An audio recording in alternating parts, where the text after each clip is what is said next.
Africa's financial revolution is here. In this video, I'm going to break down exactly what that revolution is and why it's going to affect you, even if you never plan to step foot in the continent of Africa.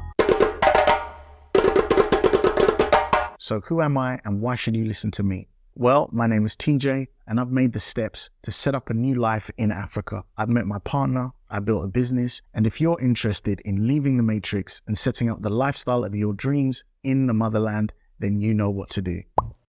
In 10 years, we've seen central bank governors across the continent of Africa go from issuing your own currency is illegal to cryptocurrency is a fad, to it's not really cryptocurrency, it's a crypto asset.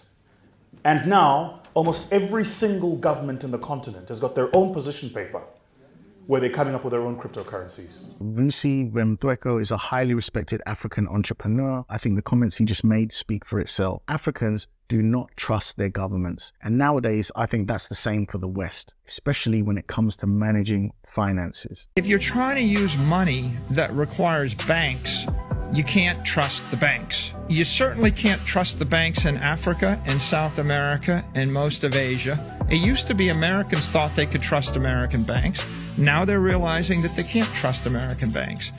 So the first order impact of the banking crisis is people think, well, maybe the money I had in the bank's going away, and so I ought to put it in a bank in cyberspace that isn't controlled by the government or by the bankers.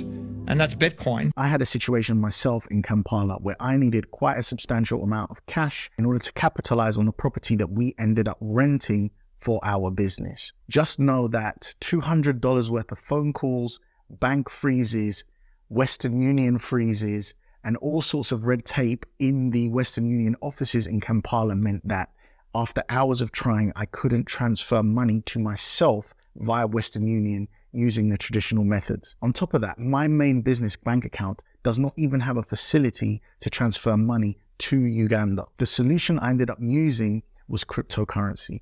Right now in Kampala, there are independent cryptocurrency agents that are taking remittance, moving money across borders with ease using cryptocurrency and blockchain technology. If you're interested in the idea of coming to Africa, possibly to live and lay down roots, I've set up a free weekly email newsletter. You'll receive up-to-date insights to help guide you and avoid any pitfalls in your journey of discovery into the motherland. The link is in the description. Sign up. What you have to remember is that most of Africa is not banked. Some countries, it's 80 to 90% of the people that are not banked. Uganda is no different, where most people use cash or they use mobile money, which is an evolution of money that has come from pay-as-you-go phone credits that evolved into payment systems where people can transfer value via the mobile phone to each other. There's still an intermediary, which is the phone company. There are lots of fees. People have to send quite large percentage transaction fees when you're sending money to each other and withdrawing it into cash. There are still millions of people that, just like my dad, never had a record of when they were born. They may not have any official documents, which means opening a bank account becomes a real hassle. The only barrier to entry is educating yourself about cryptocurrency. And believe you me, if you can tell someone that you're going to eradicate a bunch of fees and the banks aren't going to get their grubby little hands on your money, people are willing to learn and people are learning. The problem in the West is our banking system works so well for us that many people just see the scams, just see the problems with crypto, and they don't have any motivation to learn a new system. That is why the revolution is happening in Africa.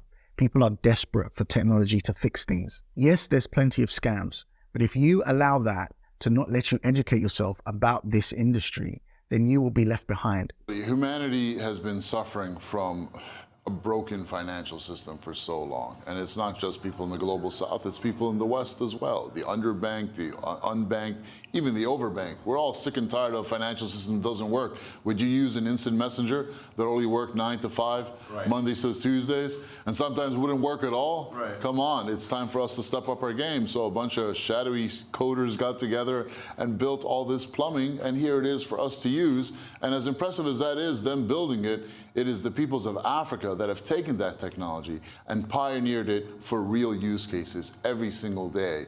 instead of just a tool for speculation. It's beautiful what's happened here, especially in Nigeria. Every country around the world is printing money like crazy. They're creating currency.